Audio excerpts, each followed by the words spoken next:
Hey everyone, it's time for another Reynor Ladder Diaries, and well, we get to see more of his protoss play. More importantly, we get to see his PvP, and even better than that, we get to see what he does against the king of 3-gate robo himself in Arrogfire. Now, for those of you that are not familiar, if you only watch the highest level of StarCraft, Arrogfire is a up-and-coming European. He's a French protoss. I don't know where he is on the ladder right now, maybe 5.5, something like that. 5.5k. But the one thing that everyone agrees with, whether this is Showtime, whether this is Rotterdam, anyone who casters and pro players agree, that Arrogfire is probably by far the best player at doing a proxy 3-gate robo, or any sort of 3-gate robo type of idea. To the point where he has beaten Showtime, he's beaten Drogo, he has beaten Max Packs, not consistently, but he's beaten them with this build, despite them absolutely knowing what's coming. So I'm not saying it's guaranteed that it's going to happen this game. And again, remember, this is Gresvan. This is a pretty big map. But look at what Reynor's doing. And by the way, Blonde Robert is Reynor. This is his ladder account.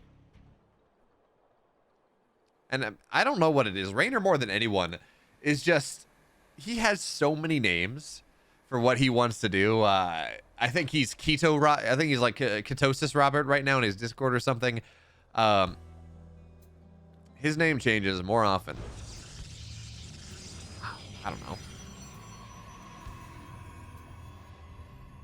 More often than I get a haircut, certainly. But that's just because I think you're supposed to get a haircut like once a month. I tend to get my haircut when the edges start getting curly and I got kind of hair on the nape of my neck. So it ends up being like 2 or 3 months. Anyways, here I am, because the game has not done much yet. I'm just admitting to embarrassing things.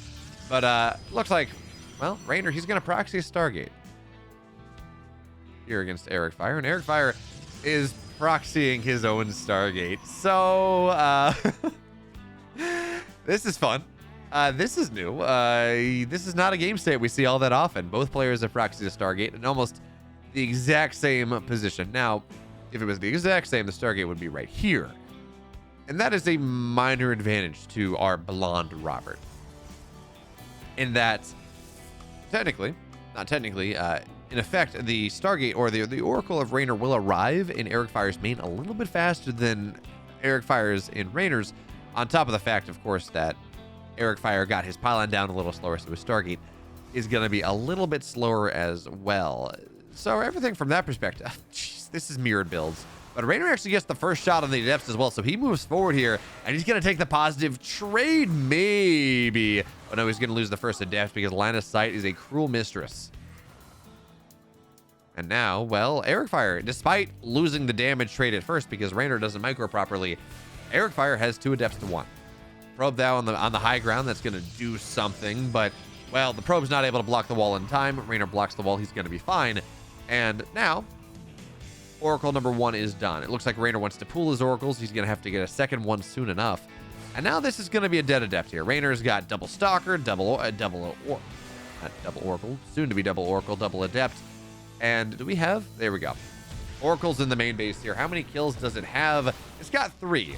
And the stalkers are actually a little bit stuck because Arrogfire, his adepts are still there. They're still active. I'm sorry.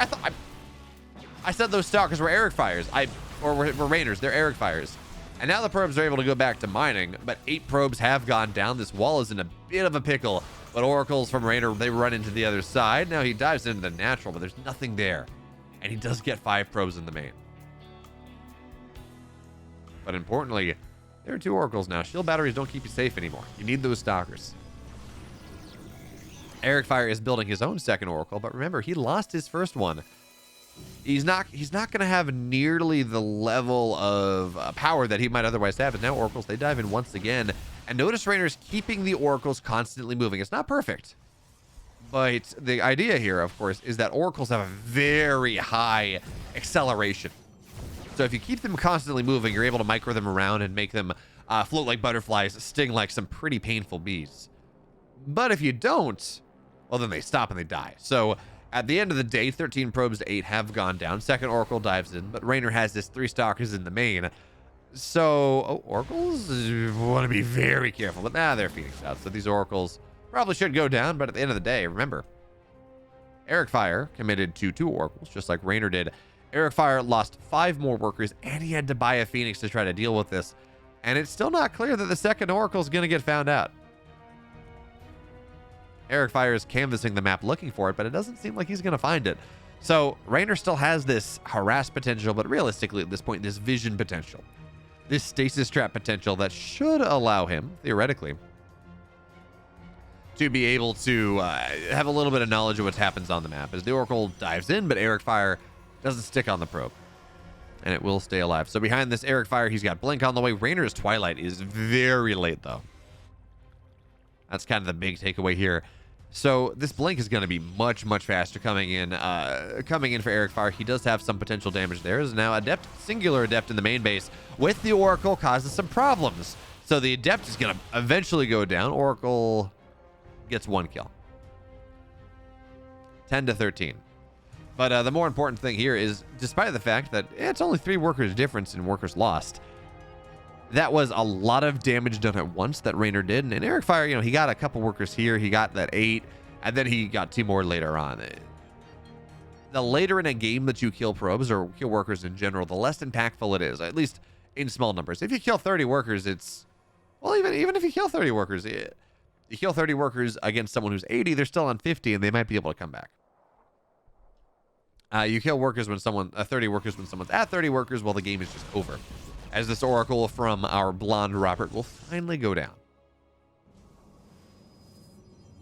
Now Reynor's just going to have to batten down the hatches.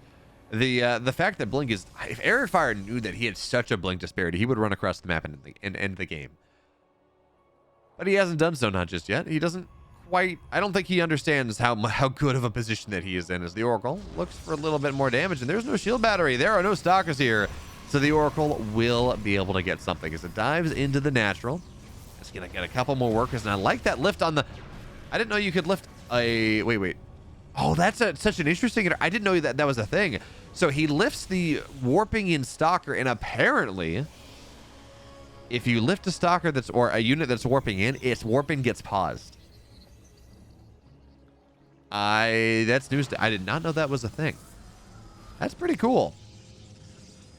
This StarCraft is a 13-year-old game, and we're learning stuff all the time. You love to see it. But Reynor, of course, he's posturing as if he has Blink. He does not, but it will be done in about 5 seconds or less. So his Blink is now done. Now he has that tech parity. He's down 7 workers because, first of all, Arrogfire... Well, actually, yeah, Arrogfire's Nexus is a little faster, but more importantly, the follow-on pressure from the Oracles and from the Phoenix just to lift that Stalker allowed Arrogfire to pull himself pretty drastically ahead in workers. And this is not one of those games where, well, okay, I'm down in workers, but I'm up significantly in army supply, so I'm going to be able to close the map out anyways. No. Arrogfire is at the worst even in army supplies. Now he's going to move forward here. Thinks there's a stalker that he can kill, but he's not going to get it. Shield battery will go down here to start.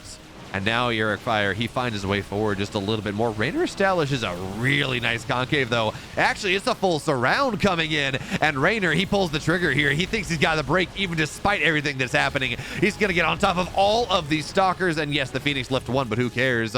All the stalkers of Arrogfire go down, and despite pretty equal army supply actually going into it, every advantage that Arrogfire had, Reynor just slaps that army aside, and now he's on the other side of the map. Does not want to lose to the stasis, but half his army is going to get stasis stopped. Unfortunately, Arrogfire drops a force field as well, and that means that it's hard for him to go down on the low ground. It's hard for him to push his advantage here, and Reynor's going to have Blink pretty quickly after the stasis trap wears off.